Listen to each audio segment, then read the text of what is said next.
Hello and welcome to my guide to the earliest science fiction films.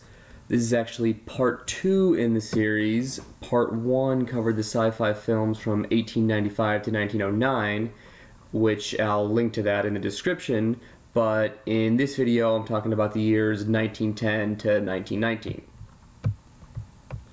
So the first big sci-fi movie of the decade comes in 1910 with an adaptation of the very famous novel by Mary Shelley, Frankenstein.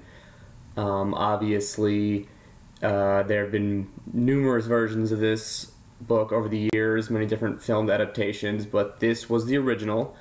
It was about 15 minutes long, and it was made by Thomas Edison's studio and directed by a man named J. Searle Dawley. Frankenstein took pretty long to shoot compared to most films of the time. There's a lot of special effects work, so it kind of makes sense. Various sources kind of disagree on how long the filming took place, either 3 days or up to almost a week, but either way, a pretty long time for movies at that time. Apparently, also, the film diverged a lot from the source material, which I've never read, so I couldn't comment specifically on, but according to Wikipedia, the production was deliberately designed to de-emphasize the horrific aspects of the story and focus more on the psychological problems. And furthermore, a website called Film Buff Online states, quote, one of those changes made to the narrative concerns the creation of Frankenstein's monster. While Shelley's novel did not go into the specifics about the monster's creation, the creation scene in the film certainly owes more to alchemy than science. That same site also claims that Frankenstein was not well received by audiences, saying that people didn't really know what to make of the weird story.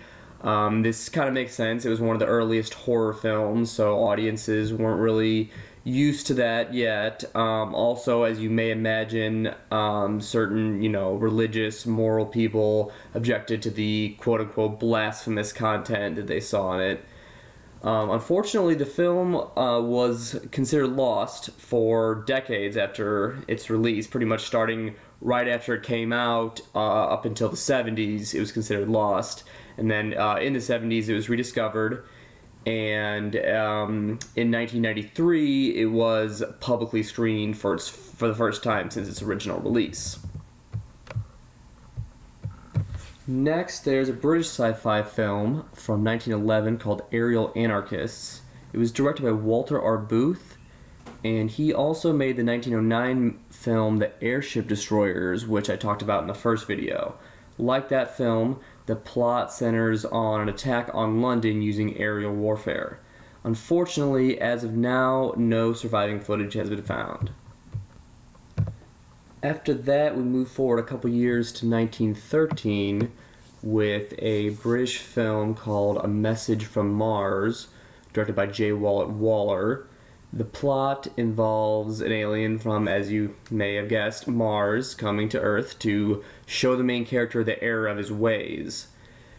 The film was based on a play of the same name from 1899 by Richard Ganthony, but according to the British Film Institute, and as you may guess from the plot description, the plot's very similar to A Christmas Carol by Charles Dickens. Skipping forward a few more years, there's then the 1916 sci-fi film from Denmark called The End of the World, with the original Danish title being Verdens Undergang. It's directed by August Blom and written by Otto Rung, and has also been known as The Flaming Sword. Plot consists of a comet flying near Earth and causing natural disasters and social unrest. Halley's Comet had just passed in 1910, so that was possibly something that inspired the filmmakers. Also, that same year in 1916, there was an adaptation of the famous Jules Verne novel called 20,000 Leagues Under the Sea. It was also made by British director Stuart Patton, who wrote the script as well, and it's notable for being the first film ever to be filmed underwater. According to Wikipedia, Actual underwater cameras were not used, but a system of watertight tubes and mirrors allowed the camera to shoot reflected images of underwater scenes staged in shallow sunlit waters. Then in 1918 there was a Danish film called A Trip to Mars, or Himmelskibet. As you can imagine, it was about a trip to the planet Mars. The director was named Holger Madsen, who has a whopping 96 credits as director on IMDb from 1912 to 1936. Also in 1918, there were 2 sci-fi movies based on a novel called Alraune from 1911 by Hans Heinz Ewers. One of them was called Alraune die Henkerstochter, genannt die Rothanne, and was made in Germany.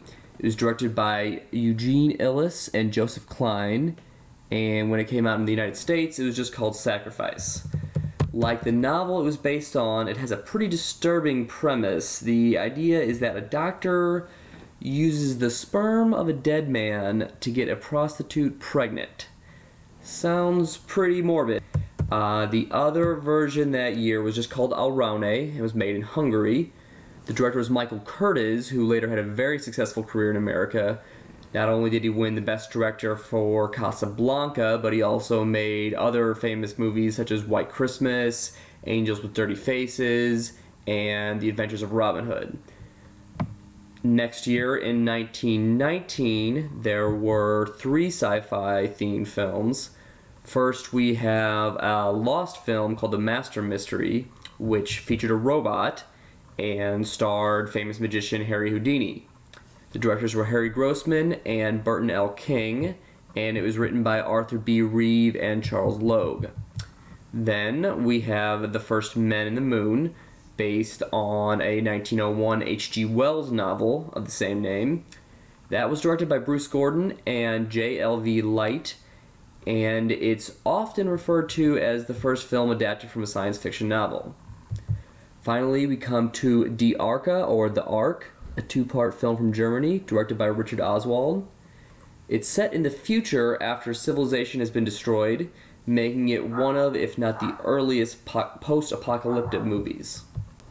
Well, that's all for this video. I hope to have another one up soon. Thanks for watching.